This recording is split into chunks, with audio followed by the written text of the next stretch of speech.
A routine doctor's visit changed my life forever. 3 simple words shattered everything I knew: you're infertile. But if that was true, then whose children had I been raising for 26 years? I typically schedule my annual physical in August, but this year was different. My longtime doctor had retired, so I found myself in the care of a new physician, Dr. Marion Weller. She was a young woman, likely around 30, with striking red hair. I wasn't sure what to expect, and to be honest, I had some doubts. Would she actually conduct the examination herself? After all, physical exams can feel quite personal, and the thought of being examined by a young, attractive doctor made me uneasy. Before I even saw Dr. Weller, her nurse handled the usual preliminary tests, checking my blood pressure, performing an ECG, and even assessing my memory by asking me to recall 3 words: book, apple, and table.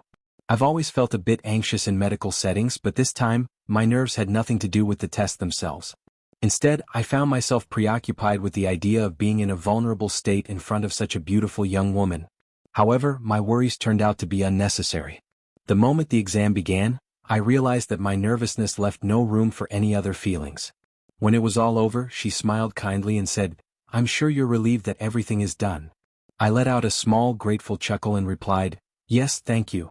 She reassured me that everything looked good, and when my blood test results came back, they were excellent. Just as I was preparing to leave, she suddenly asked, "Do you have 3 children?" I nodded. "Yes, 2 boys and a girl." She hesitated for a moment before continuing. "Were they adopted? Or conceived through IVF?"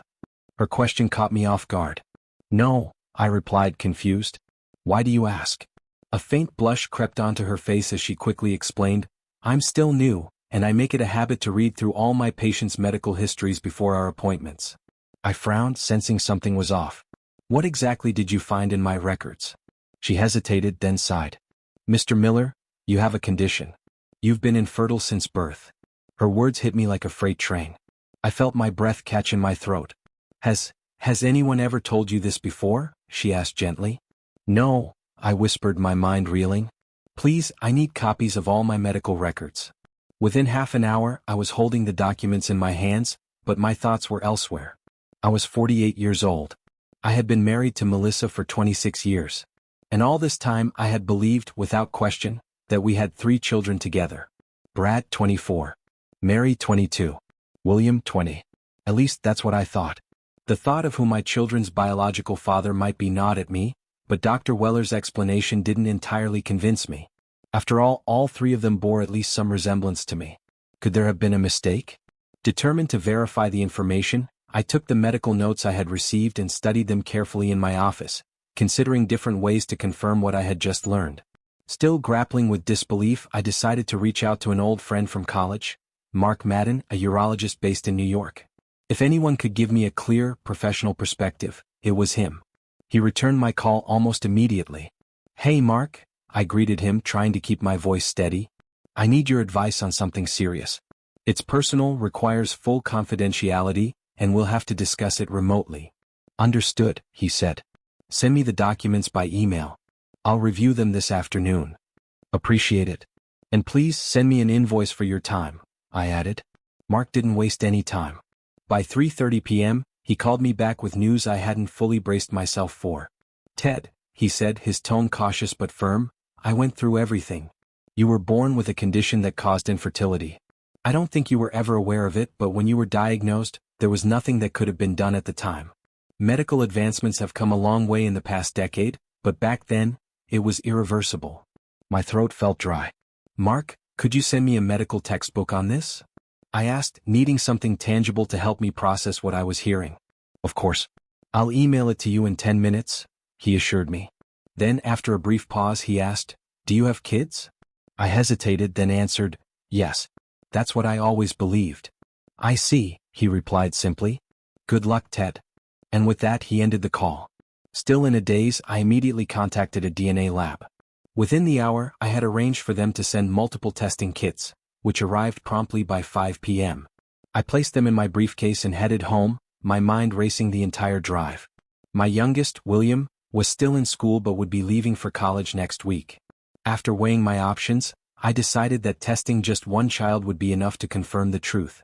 When I arrived home, I found William sitting in the living room, absorbed in a book, while Melissa was in the kitchen preparing dinner. She usually finished work early. She was a real estate agent at my older brother Robert's agency. As always, the house smelled incredible thanks to her cooking. Tonight it was crispy cod with a fresh salad. The three of us sat down to eat. The meal was delicious, but I could barely focus. Melissa must have sensed my hesitation, though William seemed unaware of my internal turmoil. Melissa, at 48, still had the same slim figure she had in college. Her dark brown hair and deep-set eyes mirrored mine, making it even harder to believe what I had learned earlier. She was undeniably beautiful, graceful, and composed, just as she had always been. After dinner, while Melissa and I cleaned up, I discreetly picked up the glass William had used, carefully wiping the rim with a swab. Later, when I passed by his room, I noticed his comb on the dresser. I plucked a few strands of hair from it and tucked them away. The DNA test was now in motion. Soon I would have the truth. To be thorough, I took an additional swab from the neckline of William's t-shirt in the laundry basket, as well as from the inside of his sneakers. To ensure accuracy, I also took a sample from my own cheek. Once everything was sealed in separate envelopes, I carefully placed them in my briefcase. That night after dinner, Melissa noticed something was off. As we settled into our usual evening routine, she turned to me with a concerned look. "What's going on with you, Ted? You seem sluggish. Have you had a medical checkup? Is something wrong?" I forced a small smile and shook my head. "No, I'm fine. Probably just adjusting to seeing a new doctor." She raised an eyebrow, clearly still curious. "How is she?" "Good. And quite pretty," I admitted. Melissa chuckled, her laughter as infectious as always. "He didn't, make an appearance, did he?" she teased with a smirk. I rolled my eyes, shaking my head. "No, I was too nervous for that." "Well, I'll be seeing her next week," she said casually. She was ready for direct contact, but I told her I didn't want to, and she was kind enough to respect that. The next morning, I personally delivered the DNA samples to the lab, paying extra for accelerated processing. They assured me the results would be ready by Friday, just 2 days away. From there, I tried to immerse myself in work, hoping it would keep my mind occupied. As a lawyer at an investment bank in Washington, I led a team of 6 attorneys. Our office was located close to regulatory agencies, a strategically beneficial position for our field. I had been in this profession for 22 years, earning a substantial salary along with stock options that, if sold, could bring in a significant amount. Despite my efforts to focus, I found myself distracted throughout the day. Even biking to and from the office, something I usually found relaxing, did little to clear my mind. When I arrived home at 6 p.m., the house was quiet. Melissa wasn't there, but she had left a note letting me know there were sandwiches and salad in the fridge. It wasn't unusual for her to be out. She often attended various shows, social gatherings, and bachelorette parties. Under normal circumstances, I wouldn't have thought twice about it. But now my trust in her had been shaken. A nagging sense of doubt crept into my thoughts. Acting on impulse, I checked her location using my phone's tracking app. What I found made my stomach drop. She wasn't at a nightclub as I had assumed. Instead, she was at a motel near the Fairfax line. I sat at the kitchen table, staring at the screen, my appetite gone. That evening, I forced myself to act normal. William and I had dinner together and we talked about his college plans. He had spent the summer working at a bike repair shop, making good money, but he seemed down. His recent breakup with his girlfriend, Lisa, had left him feeling pretty low. I listened, gave him some advice, and reassured him that things would get better. But in the back of my mind, my thoughts were somewhere else entirely. At 11 p.m., Melissa finally came home.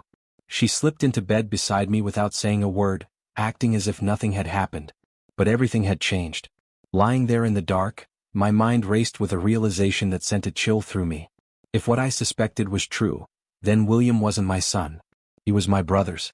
I have only one brother, Robert, who is 3 years older than me. Growing up, he was always there for me. We were of similar height and build, both of us average in stature, but Robert was always the more athletic one. He played sports throughout school and even joined the university basketball team, though he was never a standout player. After high school, he went into real estate where he found remarkable success, eventually running a well-established agency. Melissa had always been close to Robert, but in hindsight I realized just how much time they had spent together, especially during the annual meditation retreats she attended with her friend Linda. These retreats were held at a center deep in the mountains of West Virginia. They would leave on December 26th, the day after Christmas, and return just before New Year's, though sometimes they extended their stay by another week. The first time Melissa skipped the retreat was when Brad was born, but the following year she went again. Then, when Mary was born in September, there was another pause. After all, she was still breastfeeding. But as soon as Mary turned 15 months, Melissa and Linda resumed their tradition. Sitting in my car that night, I felt a deep, growing rage settle over me. The pieces were falling into place, and the more I thought about it, the clearer the picture became. I needed to clear my head, so I pulled into the nearest bar. I sat at the counter, gripping my drink, my mind a whirlwind of betrayal and anger. The bartender, a young girl, kept glancing at me nervously. I must have looked completely unhinged, staring ahead as if I could see everything through a red haze. Frustrated, I slapped a $10 bill on the counter and walked out. I had a few casual friends, people I played cards and tennis with, but my closest friend, the one person I knew I could talk to, was Ned. His wife, Sadie, and Melissa had never really gotten along, which had caused a bit of tension between us in the past. But right now I didn't care. I needed someone to hear me out. 10 minutes after I arrived at Ned's house, he returned from the kitchen with a beer, while Sadie sat down next to me. I asked them both to stay quiet as I gathered my thoughts. Then I told them everything. They were stunned. Ned was the first to break the silence. "How did you even find out?" he asked, shaking his head in disbelief. "Shouldn't your parents have known about this condition?" I let out a slow breath, trying to piece it together. My medical records clearly stated my infertility. It had to have been there since I was a child. My parents must have known, but for some reason they never told me. Sadie, still reeling from the revelation, looked at me carefully. "What are you going to do next?" she asked. "To be honest," I admitted, running a hand over my face, "I have no idea. But let's not dwell on it too much right now." Despite my words, the weight of the situation was crushing me. The next morning, I contacted Molly Stanton, a well-known divorce attorney. I explained everything: my wife's betrayal, my brother's involvement, the overwhelming deception I had uncovered. Molly listened carefully, nodding as she jotted down notes. "This information could be useful," she finally said, looking up at me. "I want to file for divorce," I told her. "But I want to do it on alternative grounds. And I don't want Melissa served with the papers until I give the go-ahead." She nodded. "Understood. I'll prepare everything and hold off until you decide on the next step." Later that day, as I left the law office, I realized that my life as I knew it had just come to an end. Once I made up my mind, I decided to take things a step further. I secretly installed a tracking program on Melissa's phone. Since her device was connected to my data plan, I had full access to her messages and calls. That evening, as I monitored her activity, I came across a conversation that shattered any remaining illusions I had about my marriage. Melissa had texted someone first. "I don't know what's going on. Ever since his medical exam, Ted has been acting strange, like he's not himself. I think he's onto something." A few minutes later, she called my brother. "Hey Rob, it's me," she said, her voice hushed. "No, we can't meet this week. You guys are coming over on Friday, and honestly, Ted's behavior is really worrying me. I don't know what's up with him, but he's acting different. I don't think he knows anything for sure yet, but we need to be careful. I think he got some disturbing news from the doctor." A brief pause. "Okay, take care of yourself. Bye." I sat frozen, my blood turning ice cold. "We need to be careful." That single phrase confirmed everything. The following Friday, as planned, my brother and his wife, Glenda, arrived at my house. I greeted them with the weight of betrayal pressing down on me, but I kept my composure, for now. Dinner was tense. Melissa tried to act normal, but I caught her exchanging glances with Robert. Meanwhile, Glenda remained oblivious, engaging in casual conversation. Finally, after dinner, I couldn't hold it in any longer. I leaned back in my chair and calmly but firmly said, "Melissa, Robert, I think we need to have a serious talk." Melissa stiffened. Robert raised an eyebrow. "What is it?" he asked, his tone casual, though I could see the flicker of nervousness in his eyes. I took a deep breath and dropped the bombshell. "I know everything." Melissa's fork clattered onto her plate. Robert's expression darkened. "I know about the affairs. I know about the years of deception. And I know that the children I've spent my life raising aren't mine." Melissa's face crumbled as tears welled in her eyes. Robert, on the other hand, stood up abruptly, his chair scraping against the floor. "You're a fool," he spat, his face contorted with anger. "You don't know what you're talking about." I stood my ground. "Oh, I know exactly what I'm talking about. And the fact that you're this defensive tells me everything I need to know." Melissa broke down sobbing. Robert, however, had a different reaction: rage. He stormed toward me, his fists clenched. "You're an idiot," he growled. "I'm going to hit you." Glenda gasped, her hands flying to her mouth as she watched the scene unfold. Robert swung at me, but I managed to dodge just in time, causing his fist to miss and my chair to tip over in the process. I scrambled to my feet, my adrenaline surging. "You're a hypocritical jerk," Robert taunted, laughing bitterly. "Let's settle this right now." He lunged at me again, but this time I was ready. I sidestepped him, grabbed his arm, and with a swift motion, forced him onto the couch in the yard. He struggled, but I didn't let up. Glenda, still in shock, watched as I turned to her. "Did you know?" I demanded. She shook her head quickly, her expression unreadable. "No," she said firmly. "I always had suspicions about Robert, but never about Melissa. Though, now that I think about it, I wouldn't be surprised if she was involved with other men too." At that moment, I heard the garage door open. I looked through the front window just in time to see Melissa helping Robert into the passenger seat of his SUV. Without so much as a glance in my direction, she drove off into the night. I took a deep breath, my hands still shaking from the confrontation. Glenda, standing beside me, exhaled sharply. "Well," she said softly, "that was something." I turned to her, suddenly seeing her in a different light. Glenda had always been in the background of my life, but now, standing here, she felt like the only honest person in the room. "You should stay the night," I offered. She hesitated for a moment before nodding. "I think I will." Later, as she prepared for bed, I found myself following her upstairs, wanting to check on her. She had already set up the guest room, and I handed her a towel and a toothbrush. Before heading in, she turned to me with a small smile. "You know, I've always liked you more than Melissa," she confessed. I was taken aback. "What do you mean?" She shrugged. "She always treated you like she was above you. But I always thought you deserved better." I didn't know what to say, so I just gave her a nod as she disappeared into the guest room. For the first time in days, I felt a small sliver of relief. The nightmare wasn't over, but at least now, I knew where I stood. The next morning, I made a decision. I wasn't going to let Melissa and Robert walk all over me any longer. I told Glenda to stay at home while I went out to buy new locks, instructing her to change them as soon as I returned. At Home Depot, I picked up everything I needed, not just for myself but for Glenda as well. When I got back, I immediately set to work replacing the locks throughout the house. Once I was finished, I handed Glenda a set of keys. "Here," I said, "this should keep unwanted visitors out." She took them with a small smile. "Thanks, Ted," she said softly. As I turned to leave, I hesitated. Despite everything that had happened, I felt a strange sense of connection to her. Maybe it was the shared betrayal we had both suffered, or maybe it was just the comfort of having someone to talk to. Either way, I found myself saying, "I'd like to come back later if that's okay." Glenda nodded. "I'd like that. I'll make dinner for us." That afternoon, Detective James arrived to follow up on the situation. He wanted to speak to Melissa first, but since she wasn't around, he settled for talking to Glenda in the backyard.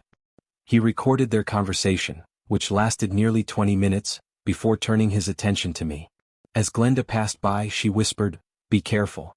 I think she's trying to play you." I wasn't sure exactly what she meant, but I nodded in acknowledgement before sitting down with the detective. "So what happens next?" I asked. James sighed. "I'll document everything and send it to the Commonwealth Prosecutor's office. They'll decide whether any legal action needs to be taken. In the meantime, I'll also be speaking with your brother." I led him back into the house, where Glenda was waiting at the front door. Before leaving, James offered a polite, "Good evening," before heading to his car. As soon as the door shut, Glenda turned to me, tilting her head slightly and giving me a look I couldn't quite read. "A hearty salad is waiting," she said playfully. Dinner that night was different from any meal I had shared in a long time. For the first time in weeks, I felt relaxed. No lies, no betrayal, just an honest connection. One thing led to another, and that night, we crossed a line neither of us had expected. There was no guilt, no hesitation, just a desperate need to feel something real. We explored each other with a passion neither of us had felt in years, reaching a release that left us both breathless. Eventually, our middle-aged bodies gave in to exhaustion, and we fell asleep in each other's arms. The next morning, I was the first to wake. As I stood in the shower, letting the warm water wash over me, I suddenly felt Glenda slip in behind me. The sight of her, the warmth of her body, reignited the fire from the night before. We took our time, teasing, touching, bringing each other to the edge again before finally succumbing to pleasure. By the time we finished, we had to shower all over again. Afterward, we sat down for breakfast, feeling strangely at ease despite everything that had happened. Later that day, we drove to my mother's house. As we pulled up, I immediately spotted Melissa's car parked outside. I tensed. This can't be good, I muttered. As soon as we stepped onto the porch, my mother, Shirley Miller, flung open the door. Leave, she said coldly. I blinked. What? You heard me, she snapped. You need to leave. You've done enough damage. How dare you attack your own brother? I clenched my jaw. I didn't attack him, Mom. He tried to hit me first. You expect me to believe that? She scoffed. Rob is hurt and it's your fault. I felt my blood boil. Was she seriously defending him? After everything he had done? I took a deep breath, steadying myself. I came here to sort this out, I said, keeping my voice calm. But judging by the look on my mother's face, this wasn't going to be a conversation. This was going to be a battle. I stood firm, looking my mother in the eye. If I walk out that door now, I'm not coming back, I warned. She hesitated, clearly torn, before finally stepping aside and allowing me inside. Glenda followed closely behind. In the kitchen, Melissa sat at the table, her hands folded neatly, her face unreadable. But as soon as she saw me, her expression shifted, guilt, defiance, maybe even relief. I didn't wait for her to speak. So, how long were you going to keep this secret? I asked, my voice cold. Melissa took a slow breath before answering. We didn't plan for it to happen this way, she said carefully. I scoffed. You mean you didn't plan for me to find out? Shirley, my mother, sighed, rubbing her temples. Your father tried to bring this up years ago, but he was outvoted 3-1. I narrowed my eyes. Outvoted? She nodded. We considered different options, even medical ones, but they were all too expensive and time-consuming. In the end, well, we thought you would realize on your own that you were raising Robert's children. Melissa shifted uncomfortably before finally admitting, we decided to do it the natural way. My fists clenched. You mean you and Robert had an affair under the pretense of giving me children? I asked, my voice filled with disbelief. Melissa exhaled sharply. It wasn't like that, Ted. Glenda, who had remained silent until now, let out a bitter laugh. Wasn't it? So tell me, Melissa, how many times have you and Rob slept together in the last year? My mother turned to Melissa, her face filled with disbelief. Melissa, please, tell me that's not true. Melissa's eyes darted between us. We fell in love, she finally admitted, her voice barely above a whisper. It wasn't just physical. We had a connection, both in and out of bed. That's why we kept seeing each other. I let out a humorless chuckle. Oh, you mean like last week at the Shady Pines Motel? Melissa's face drained of color. How do you know about that? She asked, her voice shaking. Did you hire a private investigator? I smirked. Didn't have to. There are easier ways to catch a liar. Melissa looked like she wanted to say something, but instead, she lowered her head, silent. I didn't need to hear any more. Moving forward. The ride back to Glenda's house was quiet, both of us lost in thought. Once we arrived, I helped her tend to the garden, mowing the lawn and pulling weeds. It was strangely therapeutic, working in silence, both of us processing the events of the day. Afterward, we sat down for lunch and I finally broke the silence. Are you absolutely sure about the divorce? I asked. You and Robert have been together for so long. Glenda gave me a knowing look. I remember our last conversation, she said, stirring her drink. How I told you that I felt like my life was being taken away from me. Well, I still feel that way. She sighed. I don't see a way to come to terms with this, Ted. I'll go with you to meet with the lawyer tomorrow. I nodded.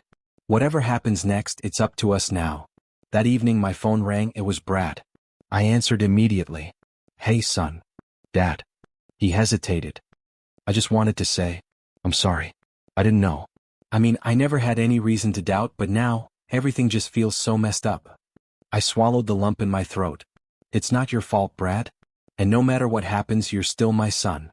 There was a long pause. I hope we can find a way to stay a family, he said quietly. I exhaled. We will, I promised. It won't be easy, but we will. I love you, Dad. I love you too, son. We hung up, and I barely had time to process our conversation before my phone buzzed again.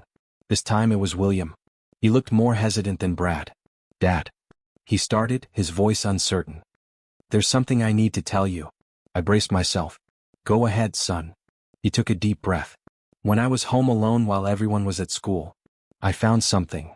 My heart pounded as I waited for him to continue. Final decisions. Over the next few days, everything moved quickly. I met with Millie, my divorce attorney, a middle-aged woman with a practical demeanor and a no-nonsense 1950s-style haircut. She had a way of cutting straight to the point, which I appreciated. She laid out the legal process, explaining that while adultery used to be a common cause for divorce, the laws had shifted over time. However, she said, leaning forward, your situation is unique. Given the circumstances, we have a solid case. Millie proposed a strategy. Both Glenda and I would file for divorce simultaneously, ensuring that we retained control over how things played out. More importantly, she suggested that I demand alimony from Robert.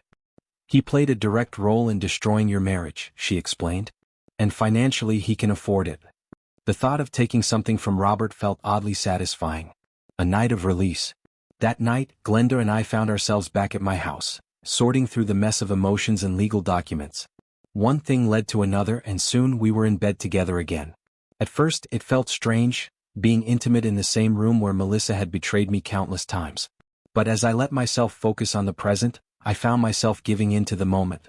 Glenda was wild and passionate, taking what she wanted without hesitation. For the first time in years, I felt wanted in a way that wasn't transactional or built on lies.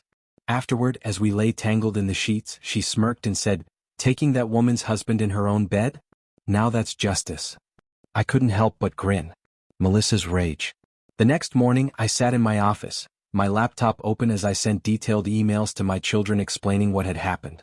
I had already spoken to them over the phone, but now it was in writing, a full account of the lies and betrayal. Melissa called shortly after. Her voice was frantic. "Ted, what did you do?" "I told them the truth," I said evenly. "You ruined everything. They're going to hate me," she shouted. "None of them have contacted me. Do you realize what you've done?" I didn't respond. "Go to hell," she screamed before hanging up. For the first time in weeks I felt at peace. The final blow. Melissa arrived at the house that evening, right on schedule. When she got out of the car, I opened the door for her, keeping my expression neutral. She barely glanced at me as she walked inside and went upstairs. Then there was a scream. I walked up to find her standing in my bedroom, shaking with rage. "She was here," she hissed. "I can smell her." I leaned against the doorframe, arms crossed. "You should recognize that scent," I said coolly. "After all, you've done the same thing in this bed for years." Melissa turned on me furious. "You're rushing through this paperwork like you want to erase everything we had." I shook my head. "It's already erased, Mel." She tried to compose herself, taking a deep breath. "Maybe if we calm down things can still get better," she said, her voice almost pleading. I let out a humorless laugh. "It's not like that, Mom," I said, the sarcasm dripping from my voice. She froze. "What?" "You've been having an affair with Rob for years," I said simply. Melissa's face twisted with anger. "Don't, Ted," she said sternly. "And don't forget who was the cause of all this." I shook my head. "I remember," I said. "Everything was fine, until last week." I turned and walked away, leaving her standing there. The end of a lie. The next day, I received news that Robert had been hospitalized. Apparently, his ribs were badly bruised from our fight, and he was now wrapped in bandages, unable to move properly. I decided to visit. Not out of concern, but because I needed to see this through. When I arrived at the hospital, I found Melissa sitting beside his bed, calmly pulling a blanket over him. My mother ran out into the hallway when she saw me. "Ted, don't jump to conclusions," she warned. I stared past her, my eyes locked on Robert. This wasn't a conclusion. This was just the beginning. Final consequences. I looked my mother in the eye, my voice firm. "I don't need to hear excuses. You supported their actions and you still do." Without waiting for a response, I turned and walked downstairs, where Glenda was already waiting. She had a knowing look on her face. "They must have been together," she said quietly.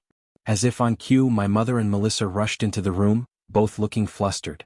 Melissa was wrapped in a bathrobe, her face a mixture of guilt and defiance. But Robert? Nowhere to be found. My mother, still trying to play the peacemaker, sighed. "Ted, I've only met with him for lunch a few times. That's all." I shook my head. "Right. And I'm supposed to believe that?" Meanwhile, William had started avoiding Robert altogether, refusing to have any contact with him. It seemed the damage extended far beyond just my marriage. The divorce settlements. When everything was finalized, Glenda walked away with the majority of the assets, including the house and a substantial portion of Robert's business. She had played the long game well, and in the end she was the one who came out on top. As for Robert, he and Melissa moved into a small 2-bedroom apartment. I couldn't help but smirk at the irony. After all their scheming, this was their grand prize, a downgrade in every sense of the word. Moving on. A week after the divorce, Glenda and I had a long talk. Despite the strong physical attraction between us, we both realized that, in many ways, we weren't entirely compatible. There was affection, but not enough for a lasting relationship. With that in mind, I decided to move out. It was the right thing to do. A new beginning. One evening, while settling into my new routine, I received a call. "Meet you there in 10 minutes, maybe 15 after all, I'm a woman," she teased. We met at a cafe where I found myself sitting across from an intriguing woman. She was 36 years old, had a school-aged son, and had recently moved to the area after leaving her husband on the West Coast. We talked for hours, and by the time the doors of the cafe closed, she knew nearly everything about me, including my complicated medical history. It had been a long time since I'd felt that kind of genuine connection. At that point, I was living in a simple 2-bedroom bungalow near the gym. Nothing extravagant, but it was peaceful, exactly what I needed. Justice in its own way. Eventually, Melissa's reckless choices caught up with her. She was arrested for possession of illegal substances, a fitting end for someone who had built her life on deception. As for Glenda, she found happiness in a place neither of us expected. She reconnected with her college sweetheart, James Wilder, and they got married. At their wedding, I had a pleasant chat with both of them. James turned out to be a good guy, and Glenda, as always, looked stunning. I suppose she still had a certain charm in more intimate settings. James and I even had a light-hearted conversation about it once, a moment that oddly enough brought us closer. Family in some form. Though I hadn't fully forgiven my mother for her role in everything, time had softened some of the bitterness. When my first grandson, Thomas, was born, I made the effort to visit her. For the first time in a long time, it felt like maybe, just maybe, there was a way forward.